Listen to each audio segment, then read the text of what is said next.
राम राम शेतकरी मित्रांनो, पाहुयात मुंबई, सोलापूर तसेच बेंगलोर येथील आजचे म्हणजे दिनांक 20 जून 2024चे कांदा बाजार भाव.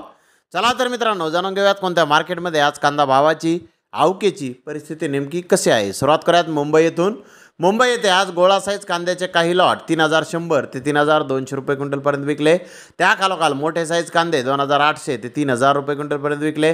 सरासरी कांदा 2600 ते 2700 रुपये क्विंटलपर्यंत विकला. गोल्टा 2200 ते 2500 रुपये क्विंटलपर्यंत विकला.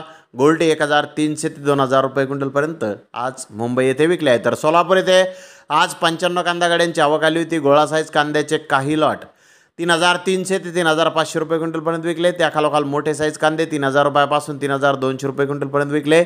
मोकल साईज कांदे 2700 ते 2900 रुपये क्विंटलपर्यंत विकले. मीडियम कांदा 2400 ते 2600 रुपये क्विंटलपर्यंत विकला. गोल्टा 2200 ते 2300 रुपये क्विंटलपर्यंत विकला. गोल्टी 1900 ते 2100 रुपये क्विंटलपर्यंत विकली. चिंगळी 1700 ते 1800 रुपये क्विंटलपर्यंत आज सोलापूर येथे विकले आहे. तर बेंगलोर येथे आज टोटल 32702 कांदा गोण्यांची आवक आली होती. महाराष्ट्रातील मीडियम कांदे 2800 ते 2900 रुपये क्विंटलपर्यंत आज बेंगलोर येथे विकले आहेत. तर जास्तीत जास्त 3400 ते 3500 रुपये क्विंटलपर्यंत आज महाराष्ट्रातील कांद्याला बेंगलोर येथे बाजारभाव निघाले आहेत. तर धन्यवाद मित्रांनो, आपण माझा व्हिडिओ शेवटपर्यंत पाहिल्याबद्दल. व्हिडिओ आवडल्यास लाईक करा, शेअर करा.